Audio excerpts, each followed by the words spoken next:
So now we're going to move on to another principle of flourishing, and in order to give you a clue of where we're headed, I'm going to clap my hands.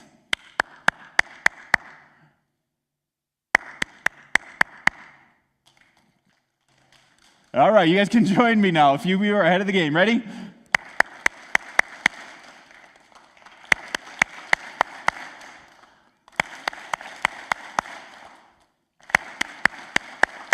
All right, you get the pattern in that. There's a certain pattern that's there, and that pattern is ingrained in the ways of the universe. God designed that pattern. The Bible teaches us all the way from the beginning that God had 6 days off and 1 day off. 6 days He created the world, and then 1 day God rested. And then when He gave the 10 Commandments to Moses, He said, here's the way you should live your life. Follow the pattern that I did all the way back in creation. 6 days you shall work, and 1 day you need to be resting. And you spend that day in rest and in honor of me. And that principle of resting is called the Sabbath day. And if you want to flourish in your life, if you want to bud and bloom and become all God wants you to be, well, practice the Sabbath itself. Now, throughout the Old Testament, besides these two sections I mentioned, there are dozens of places that you can find a reiteration of the command to keep the Sabbath, and the blessings that go with it and the curses that don't go with it. But one of the things that Isaiah makes very clear is the connection between Sabbath keeping and flourishing in your life. So turn 3 chapters later to Isaiah 58. Isaiah 58, beginning at verse 12. This is where he makes clear the idea of Sabbath keeping and the connection with flourishing. Starting at verse 12, it says this: "The Lord will guide you always. He will satisfy your needs in a sun-scorched land and will strengthen your frame. You will be like a well-watered garden, like a spring whose waters never fail." How does that sound? That sounds pretty good, doesn't it? You're like a spring, like a well-watered garden, strengthened, satisfied, good news. Well, he makes it a bit bigger when he talks about the community that you're a part of. Your people will rebuild the ancient ruins and will raise up the age-old foundations. You will be called repairer of broken walls, restorer of streets with dwellings. Not only is this good news for you as an individual, it's good news for us as a community and for the community that we live in, but all of this is dependent on a big if statement, and that starts in the next verse.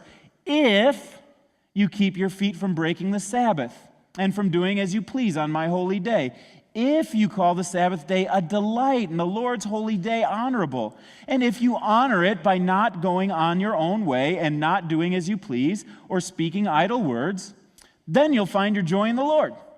And I will cause you to ride in triumph on the heights of the land and to feast on the inheritance of your father Jacob, for the mouth of the Lord has spoken. Now, I want you to notice in this passage, Sabbath keeping is not a dreary obligation.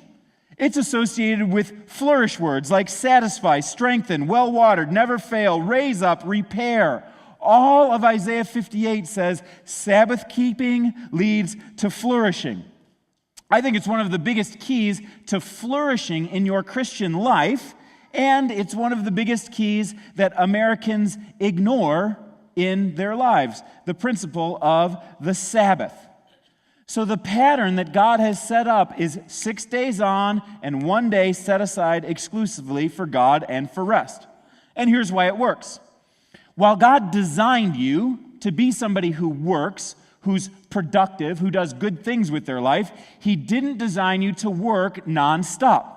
He designed you to work for 6 days and rest for 1.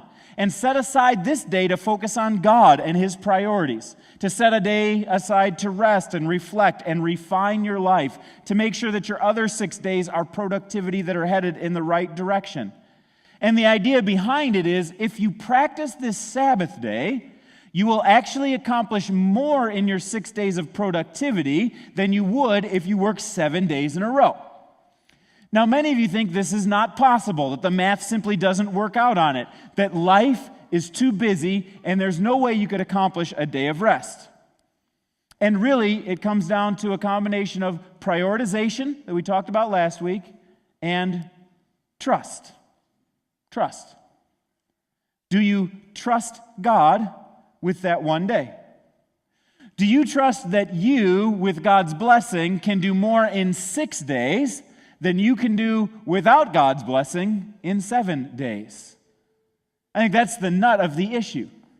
And when you pose the question that way, it's actually a pretty easy response. It's a lot like the question when you think about tithing. Do you think that God can make ends meet better with 90% and 10% devoted to Him, or that you by yourself can make more of 100% of your own cash?